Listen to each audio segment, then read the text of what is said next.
نحمدہ و نصلی علی رسول الکریم۔ حضرت علی رضی اللہ عنہ کا ایک قبر پہ گزر۔ کمیل ایک شخص ہیں، کہتے ہیں کہ حضرت علی کرم اللہ وجہہ کے ساتھ ایک مرتبہ جا رہا تھا۔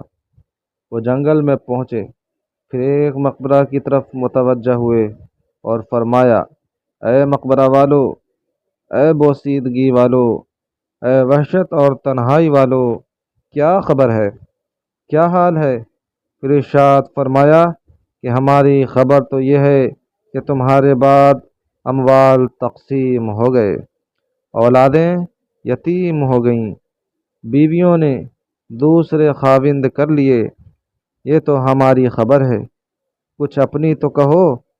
اس کے بعد میری طرف متوجہ ہو کر فرمایا: کمیل، اگر ان لوگوں کو بولنے کی اجازت ہوتی اور یہ بول سکتے تو یہ لوگ جواب میں یہ کہتے کہ بہترین توشہ تقوی ہے۔ پھر فرمایا اور پھر رونے لگے اور فرمایا: کمیل، قبر عمل کا صندوق ہے اور موت کے وقت بات معلوم ہو جاتی ہے۔ فائدہ، یعنی آدمی جو کچھ اچھا یا برا کام کرتا ہے وہ اس کی قبر میں محفوظ رہتا ہے، جیسا کہ صندوق میں۔ متعدد احادیث میں یہ مضمون وارد ہوا ہے کہ نیک اعمال اچھے آدمی کی صورت میں ہوتے ہیں، جو میت کے جی بہلانے اور انس پیدا کرنے کے لیے رہتا ہے اور اس کی دلداری کرتا ہے، اور برے اعمال بری صورت میں بدبودار بن کر آتے ہیں، جو اور بھی اذیت کا سبب ہوتا ہے۔ ایک حدیث میں وارد ہے کہ آدمی کے ساتھ 3 چیزیں قبر تک جاتی ہیں: اس کا مال، جیسا کہ عرب میں دستور تھا، اس کے رشتہ دار اور اس کے اعمال۔ 2 چیزیں، مال اور رشتہ دار، دفن کر کے واپس آ جاتے ہیں، عمل اس کے ساتھ رہ جاتا ہے۔ حضور اقدس صلی اللہ علیہ وسلم نے ایک مرتبہ صحابہ رضی اللہ عنہ سے ارشاد فرمایا: تمہیں معلوم ہے کہ تمہاری مثال اور تمہارے اہل و عیال اور مال و اعمال کی مثال کیا ہے؟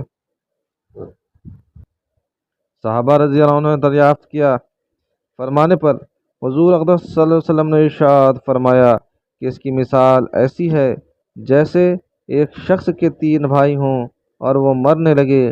اس وقت ایک بھائی کو وہ بلائے اور پوچھے کہ بھائی، تجھے میرا حال معلوم ہے کہ مجھ پر کیا گزر رہی ہے؟ اس وقت تو میری کیا مدد کرے گا؟ وہ جواب دیتا ہے کہ تیری تیمہ داری کروں گا، علاج کروں گا، ہر قسم کی خدمت کروں گا۔ جب تو مر جائے گا تو نہلاؤں گا، کفن پہناؤں گا اور کاندھے پہ اٹھا کر لے جاؤں گا، اور دفن کے بعد تیرا ذکر خیر کروں گا۔ حضور اقدس صلی اللہ علیہ وسلم نے فرمایا: یہ بھائی تو اہل و عیال ہیں۔ پھر وہ دوسرے بھائی سے ہی سوال کرتا ہے، وہ کہتا ہے کہ میرا تیرا واسطہ زندگی کا ہے، جب تو مر جائے گا تو میں دوسری جگہ چلا جاؤں گا۔ یہ بھائی مال ہے۔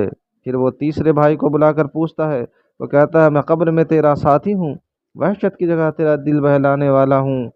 جب تیرا حساب کتاب ہونے لگے تو نیکیوں کے پڑھنے میں بیٹھ کر اس کو جھکاؤں گا۔ یہ بھائی عمل ہے۔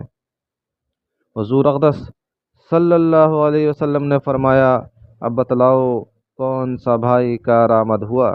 صحابہ رضی اللہ عنہ نے عرض کیا: یا رسول اللہ، یہی بھائی کارآمد ہے، پہلے 2 تو بے فائدہ ہی رہے۔